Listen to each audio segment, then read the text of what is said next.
Professeur Thierry Noble, bonjour. Bonjour. Vous êtes professeur d'université en sciences de gestion et du management à l'EM Strasbourg et vice-président d'Aramos. Nous sommes réunis pour la 11e édition du colloque Aramos ici à Metz, avec comme thématique centrale les coopérations. Et vous avez notamment contribué avec un certain nombre de travaux sur le domaine du management des organisations sanitaires et sociales. Qu'est-ce que cette thématique des coopérations vous inspire? Comment elle se traduit concrètement sur le terrain, et y compris en termes de recherche académique? Ce qu'elle m'inspire, c'est surtout le besoin qu'il y a sur le terrain de procéder à une coopération à différents niveaux. Parce que jusqu'à maintenant, le management hospitalier s'est consacré à beaucoup de thématiques qui concernent les organisations de santé. Donc il y a eu des choses concernant la gouvernance, l'organisation interne des pôles, le mode de fonctionnement interne. Et en fait, le constat général fait par tout le monde, c'est que de toute façon, il faut surtout coordonner les différents acteurs. L'objectif étant d'avoir des parcours de soins où tout un ensemble d'acteurs vont être reliés, vont s'articuler. Et évidemment, le constat, c'est que pour toutes sortes de raisons, c'est très complexe. Donc il y a tout un ensemble de tentatives qui sont faites, alors des tentatives institutionnelles comme les GHT, qui excluent certains acteurs, où il faut faire des efforts supplémentaires pour les inclure, notamment le privé. Ensuite, quand on parle au niveau des professionnels, il y a ce qui concerne les CPTS, où là, on veut faire intervenir et articuler la médecine de ville et puis les autres établissements. Et puis ensuite, il y a aussi la dimension des secteurs d'activité entre sanitaire, médico-social et social. Avec cette diversité des acteurs, donc un des constats, c'est que la vision réglementaire qui vient du haut était très complexe. Moi, j'avais parlé de catalyse réglementaire, c'est-à-dire on suppose qu'on fait un texte et tout va se mettre en place. Ça ne marche pas comme ça. Donc, à voir ce qui se passe sur les GHT, on s'aperçoit que c'est plus complexe qu'on l'avait peut-être imaginé au départ.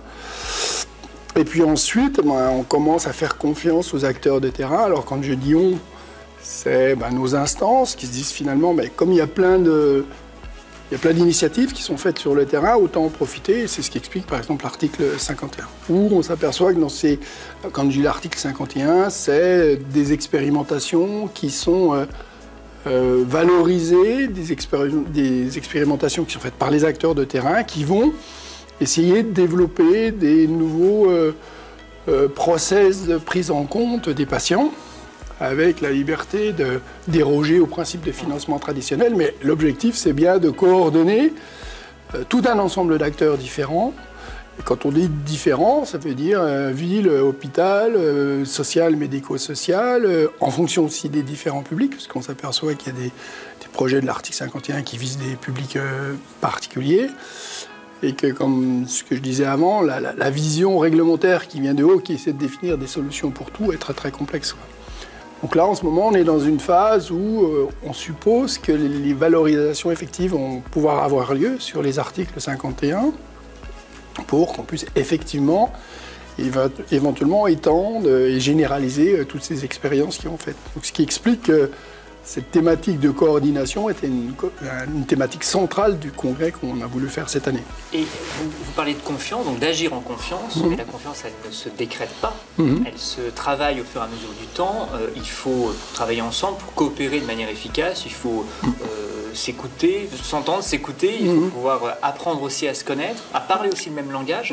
Ça, c'est un vrai sujet. La spécificité de cette édition du colloque Aramos, de cette 11e édition ici à Metz, c'est vraiment de croiser les regards et les expériences à la fois des chercheurs, donc du milieu académique, chercheurs en sciences de gestion du management, en management de la santé, et les acteurs terrain, les professionnels de santé, de médecine de ville ou hospitaliers, les cadres de santé, les DG d'établissement, des élus locaux également.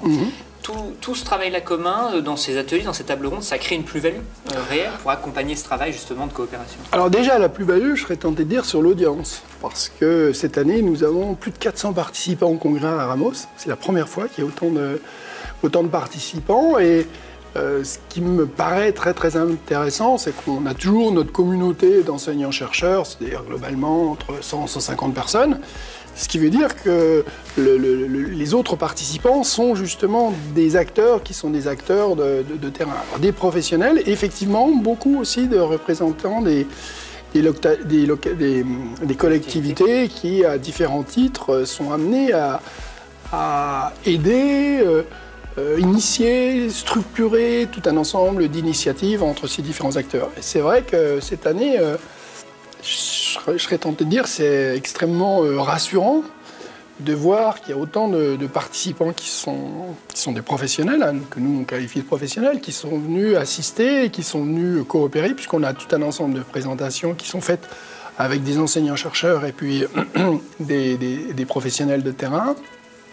Parce qu'un des grands credos de notre association, hein, ça s'appelle l'Association de recherche appliquée. Ah oui. Donc appliquée, ça veut dire que nos recherches ont pour but de faire évoluer les pratiques, de développer les innovations managériales, mais en incluant les acteurs de terrain. C'est-à-dire où je crois qu'un des grands credos, c'est de dire c'est celui qui fait qui c'est ce que je disais tout à l'heure.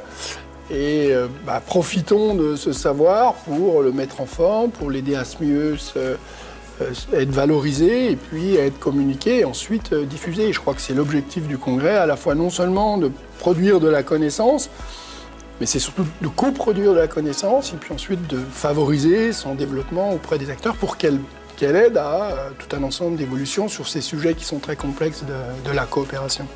Et bien voilà, nous aurons 2 jours pour échanger avec tous ces partenaires durant cette édition des colloques à Ramos. Merci beaucoup, professeur. Merci à vous.